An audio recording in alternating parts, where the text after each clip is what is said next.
భూహారతి అంటే భూభారతిని కాస్త ఏమైందంటే భూబకాసులను తయారు చేసే భూహారతిగా తయారైంది.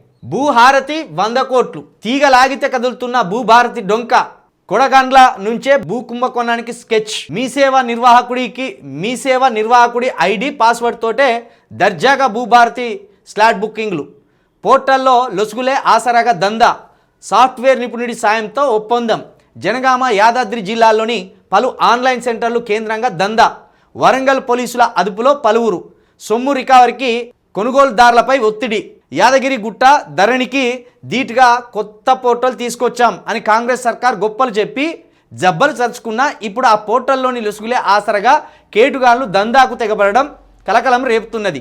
సాఫ్ట్వేర్లో లోపాలు, ఈ చలాన్ల చెల్లింపు లావాదేవీలపై తనాఖీ వ్యవస్థ లేకపోవడం, ఆన్లైన్ సెంటర్లే కేంద్రంగా ప్రభుత్వ ఖజానాకు గండి పడుతున్నది.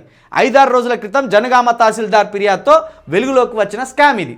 నేనేం రాసుకొచ్చింది వెలుగు పేపర్, ధరణి ఆడిట్ 4 సంవత్సరాలుగా చేయకపోవడం వల్లనే ఇగో ఈ స్కామ్ జరిగింది జనగామలో అని రాసుకొచ్చింది. నేనేమన్నా దాన్ని ఇప్పుడు ఏదైతే భూభారతి లోపాలను కాపాడుకోవడానికి ధరణిని ముందుకు తీసుకొచ్చి చూపెడతాను, అందుకు కౌంటర్గా వీళ్ళు ఒక న్యూస్ రాపిచ్చిండ్లు వెలుగు పేపర్ నుండి, ముఖ్యమంత్రి గారి కార్యాలయం ఒక కౌంటర్ న్యూస్ని రాపిచ్చింది అని చెప్పిన. దానికి కౌంటర్ న్యూస్ మళ్ళా నమస్తే తెలంగాణలో రాసుకొచ్చింది. 4 సంవత్సరాలుగా వాళ్ళు ధరణి ఆడిట్ చేయలేదు అంటాను. మరి 2 సంవత్సరాలుగా మీరేం బీకిన్లు వచ్చి వాళ్ళు 4 సంవత్సరాలుగా చేయలేదు, వాళ్ళని పక్కన పెట్టిండ్లు ప్రజలు.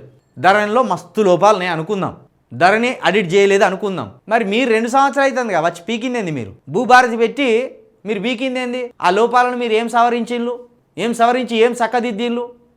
వాళ్ళు 4 సంవత్సరాలు ఆడిట్ చేయకపోతే మీరు 2 సంవత్సరాల ఆడిట్ చేసి వాళ్ళ లోపాలను ఎందుకు సవరించలేదు? సిగ్గు లేకుండా ఇంకా ధరణి మీద పూట గడుపుకుందాం, పూట ఎల్లదిద్దాం, ఇంకా ధరణి మీదనే నిందలేద్దాం అంటే ధరణి సజీవ సమాజ్ చేసి పారేసిండ్రుగా, భూభారతాన్ని తీసుకొచ్చిండ్రు కదా. మరి భూభారతి తీసుకొచ్చి ధరణిలో జరిగిన అక్రమాలు అన్యాయాలు అవన్నిటినీ 2 సంవత్సరాలు ఎందుకు సరి చేయలేదు? ఎందుకు ఇప్పుడు ఈ 100 కోట్ల స్కామ్ జరిగింది? శాతగాని తనం. సాఫ్ట్వేర్ అదే సాఫ్ట్వేర్ని వాడుకుంటా అంటారు, పేరు మాత్రమే మార్చిండ్రు మీరు. సిగ్గు లేకుండా జనగామ జిల్లాలో 100 కోట్ల భూభారతి స్కామ్ జరిగితే దాన్ని ధరణి మీద నెట్టేస్తాను, ధరణి మీద నెట్టేసి చేతులు దులుపుకుందామని ఇంకా వెలుగు పేపర్ ఉన్నది మనకు అబద్ధాలను రాసుకురావడానికి, నిజాలను అబద్ధాలని నిజాలని రాసుకురావడానికి మనకు పేపర్ ఉన్నది. ఆ పేపర్ మీద మనము రాజకీయం చేద్దామని మెల్లగా ప్రయత్నం చేసిండు.